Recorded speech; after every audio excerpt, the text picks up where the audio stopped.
Mon médecin m'a dit la semaine dernière que je défiais la science. Je m'appelle Théodore, j'ai 91 ans, et je dors 4 heures par nuit depuis presque 30 ans. Ce que j'ai compris sur le sommeil, sur le corps, et sur ce que la médecine ne sait pas encore mesurer, c'est ce que je vais essayer de vous expliquer ce soir. Je veux d'abord vous dire que je n'ai pas toujours dormi 4 heures. Pendant la majeure partie de ma vie, j'étais un grand dormeur, 7 à 8 heures sans difficulté, parfois davantage le week-end quand le travail de la semaine avait été particulièrement exigeant. J'ai été ingénieur civil pendant toute ma carrière, j'ai travaillé sur des projets de construction et d'infrastructure dans plusieurs régions de France, et les premières décennies de ce métier demandaient une endurance physique et mentale qui se récupérait la nuit sans que j'aie à y penser. Mon corps savait dormir. C'était une chose qui allait de soi, comme respirer ou digérer, quelque chose d'automatique sur lequel je n'avais pas d'opinion particulière parce que ça fonctionnait. Je suis né en 1933, dans une famille de la région lyonnaise, fils d'un comptable et d'une mère qui était couturière à domicile. J'ai fait mes études d'ingénierie après la guerre, dans une époque où les diplômes techniques ouvraient des portes qui étaient restées fermées pendant des années de reconstruction différée, et j'ai eu la chance de travailler sur des projets qui avaient une réalité concrète et visible dans le paysage, des ponts, des routes, des infrastructures hydrauliques.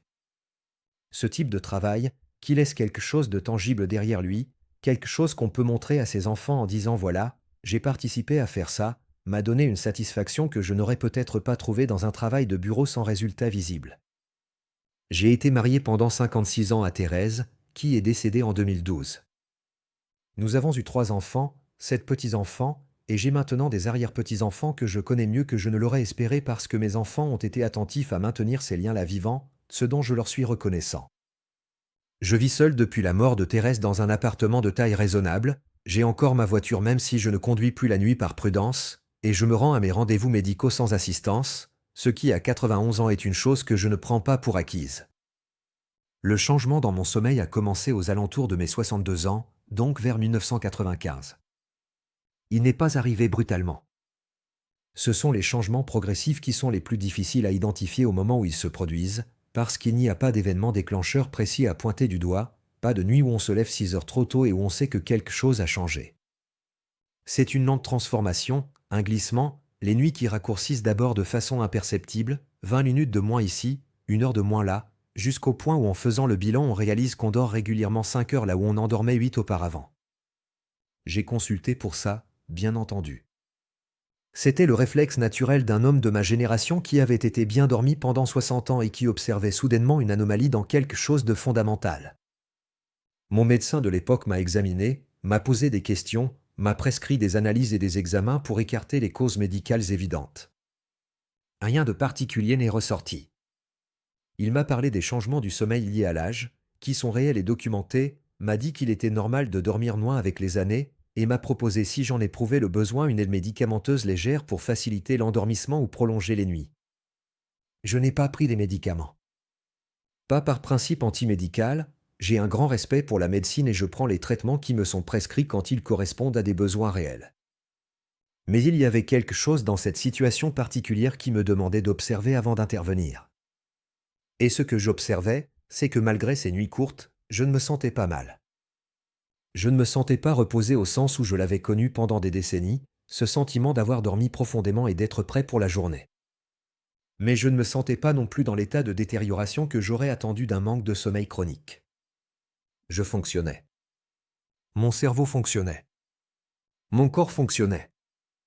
Il y avait une fatigue de fond certaine, mais elle était gérable, elle n'empêchait rien de ce que ma vie demandait à l'époque. Cette observation, faite pendant les premières années de ce sommeil raccourci, m'a conduit à une hypothèse que je ne prétends pas avoir formulée avec rigueur scientifique mais qui m'a semblé raisonnable et que les années ont semblé confirmer. Peut-être que certains corps ont besoin de moins de sommeil que ce que les normes établissent, et peut-être que cette différence n'est pas nécessairement un dysfonctionnement mais une variation individuelle que la médecine mesure mal parce qu'elle est rare et parce que les normes sont établies sur des populations larges qui ne représentent pas forcément chaque individu qui s'écarte de la moyenne. Je ne vous dis pas ça pour vous inciter à dormir moins. Je ne vous dis pas que le manque de sommeil est sans importance, parce que pour la grande majorité des gens il ne l'est pas. Je vous dis ce que j'ai observé dans ma propre vie sur plusieurs décennies, avec l'honnêteté d'un homme qui n'a aucune raison de vous raconter autre chose que ce qui s'est réellement passé. Avant que je continue, Je voudrais m'arrêter une seconde parce que je suis sincèrement curieux de votre réaction à ce que je viens de dire. Si vous n'êtes pas encore abonné à cette chaîne, c'est peut-être le moment de le faire, et un pouce en l'air m'aide vraiment à partager ce témoignage plus loin. Et dites-moi dans les commentaires ce que vous pensez de cette situation.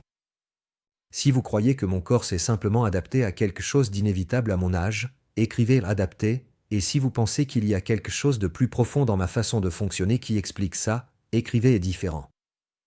Je suis vraiment curieux de ce que les gens pensent quand ils entendent une histoire comme la mienne. Ce qui s'est passé progressivement à partir de mes 65 ans environ, c'est que j'ai commencé à traiter ces heures nocturnes supplémentaires non pas comme un problème à résoudre mais comme du temps disponible que je n'aurais pas eu autrement. Cette façon de reframer la situation, comme diraient les gens plus jeunes que moi avec leur vocabulaire particulier, n'était pas une posture philosophique adoptée consciemment. C'est quelque chose qui s'est installé naturellement, progressivement, parce que se battre contre l'insomnie est épuisant et contre-productif, et que j'avais passé ma vie à chercher comment utiliser le temps disponible plutôt qu'à regretter celui qui n'était pas là. À 3 heures du matin, quand je me retrouvais éveillé avec 4 heures de nuit derrière moi et plusieurs heures avant l'aube, j'ai commencé à lire. J'avais toujours aimé lire mais le travail, pendant des décennies, avait limité cette pratique aux vacances et aux week-ends. Là, j'avais 2 à 3 heures chaque nuit, dans le silence complet d'un appartement et d'une ville endormie, avec une lampe de chevet et un livre et personne pour me demander quoi que ce soit. Ces heures-là sont devenues, avec le temps, parmi les plus précieuses de mes journées. J'ai lu des choses que je n'aurais jamais eu l'occasion de lire autrement. Des livres d'histoire, de science, de philosophie, des romans que j'avais toujours repoussés faute de temps, des biographies de gens dont la vie m'intéressait. Et cette lecture intensive, régulière, dans le calme absolu des premières heures du matin, a fait quelque chose à ma façon de penser que je n'aurais pas obtenu autrement. Thérèse, au début, s'inquiétait de me voir allumer si tôt. Elle se levait parfois pour vérifier que tout allait bien, me trouvait dans le fauteuil avec mon livre, et finissait par se rendormir rassurée mais pas tout à fait convaincue que c'était normal. Au bout de quelques années, elle avait accepté ce rythme comme une particularité à elle, comme elle avait accepté d'autres particularités au fil de 50 ans de vie commune. Elle m'apportait parfois un thé avant de se recoucher, sans un mot, cette façon qu'elle avait de montrer qu'elle était là sans envahir quelque chose qu'elle comprenait comme du temps qui m'appartenait. Après la retraite, le rythme s'est stabilisé de façon que je peux maintenant vous décrire avec précision puisqu'il n'a pas vraiment changé depuis une vingtaine d'années. Je me couche vers 22 heures, parfois 22h30. Je m'endors rapidement, c'est une chose qui ne m'a jamais posé de problème, et je dors profondément pendant environ 4 heures. Je me réveille entre 2h et 2h30 du matin, presque sans exception, avec une régularité qui m'a toujours semblé relever d'une horloge un terme très précis plutôt que d'un hasard ou d'un trouble. Je ne me réveille pas angoissé, pas dans un état d'alerte, pas avec la sensation d'avoir été arraché au sommeil. Je me réveille simplement, comme si cette quantité de sommeil avait suffi et que mon corps avait décidé d'arrêter là. Je lis alors pendant 2 à 3 heures, selon les jours et selon ce que je lis. Il m'arrive de prendre des notes dans un carnet que je garde sur la table basse, non pas par méthode ou par discipline mais parce que certaines idées rencontrées dans les livres méritent d'être attrapées avant de disparaître dans le sommeil ou dans les occupations de la journée. Vers 5 ou 5h30, je me recouche parfois pour ce que j'appelle un deuxième sommeil, 1 heure ou 1 heure et demie légère, différente du premier dans sa texture, moins profonde mais réparatrice à sa façon. Et je me lève définitivement entre 6h30 et 7h, selon la saison et selon la lumière. Ce programme, tenu depuis presque 30 ans, m'a donné quelque chose que je n'aurais peut-être pas eu avec des nuits de 8 heures continues. Il m'a donné plusieurs milliers d'heures de lecture et de réflexion dans un silence et une tranquillité qui n'existent pas pendant la journée, même pour quelqu'un qui vit seul comme moi. Ces heures nocturnes ont formé une sorte de vie intérieure parallèle, un espace de pensée qui n'est ni le travail ni les relations ni les obligations de la journée, un endroit où l'esprit se promène librement parce que rien d'extérieur ne le tire dans une direction particulière.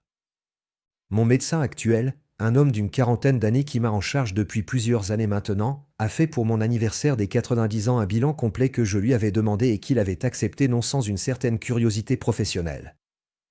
Ce bilan a montré des choses qui l'ont intrigué, non pas parce qu'elles étaient alarmantes mais parce qu'elles ne correspondaient pas à ce qu'il observait habituellement chez des patients de mon âge. Mon cerveau en particulier, évalué par différents tests cognitifs, montrait une vivacité et une flexibilité qui l'ont surpris. Sa phrase précise était que mes résultats auraient été dans la normale haute pour quelqu'un de 15 à 20 ans plus jeune. Il m'a demandé si je lisais beaucoup. Je lui ai dit que oui, principalement la nuit. Il a hoché la tête sans commenter davantage, mais j'ai vu dans ce hochement quelque chose qui ressemblait à une prise en compte de l'information. Je ne prétends pas que dormir 4 heures par nuit est la raison de cet état cognitif. La causalité en matière de santé est rarement aussi simple, et ce serait irresponsable de ma part de le laisser entendre. Mais je pense que le fait d'utiliser ces heures nocturnes de façon active et engagée plutôt que de les passer à me retourner dans le lit en m'inquiétant de ne pas dormir a contribué à maintenir quelque chose d'actif dans mon cerveau qui sans ça aurait peut-être ralenti davantage. Il y a une autre dimension de cette histoire que je n'ai pas encore mentionnée et qui me semble importante. Ces heures nocturnes sont les heures les plus silencieuses de mon existence, les heures où l'esprit, une fois le livre posé, peut aller où il veut sans être sollicité par quoi que ce soit de l'extérieur. Et dans ce silence-là, à 91 ans, j'ai accès à des choses que la journée avec ses bruits et ses obligations ne me donne pas. Des souvenirs qui remontent avec une clarté particulière, des pensées sur ma propre vie qui ne sont ni nostalgiques ni anxieuses mais simplement présentes, des réflexions sur ce que j'ai compris et ce que je n'ai pas encore compris sur ce que c'est que de vivre. Je pense à Thérèse très souvent pendant ces heures-là. Pas avec une douleur aiguë, ce type de douleur s'est transformé avec les années en quelque chose de plus doux et de plus habitable, mais avec la conscience de ce qu'elle était et de ce qu'elle a représenté dans ce que ma vie a été. Elle me manque d'une façon qui n'a pas de remède et à laquelle je n'en cherche plus depuis longtemps, parce qu'à 91 ans on sait qu'il y a des manques qui font partie de ce qu'on est et qu'essayer de les remplir serait perdre quelque chose d'essentiel. Je pense aussi à ce que j'ai fait de ma vie, à ce que j'aurais peut-être fait différemment si j'avais su certaines choses plus tôt, à ce qui méritait davantage d'attention que je ne lui en ai donné et à ce qui en a peut-être reçu trop. Ces pensées ne sont pas des regrets au sens douloureux du terme. Elles sont une façon de comprendre rétrospectivement, de remettre les choses à leur juste place dans une perspective que seul l'âge permet vraiment. Et puis le livre reprend. Ou le silence reprend. Et à 3 heures du matin dans un appartement calme, à 91 ans, il y a quelque chose de suffisant dans ça, quelque chose qui n'a pas besoin d'être plus que ce qu'il est. Mon médecin m'a dit la semaine dernière, je vous le disais en commençant, que je défiais la science. Il l'a dit avec le sourire de quelqu'un qui reconnaît les limites de ce que la science peut expliquer dans certains cas individuels, et avec une curiosité sincère qui m'a semblé de bon augure pour la suite de notre collaboration.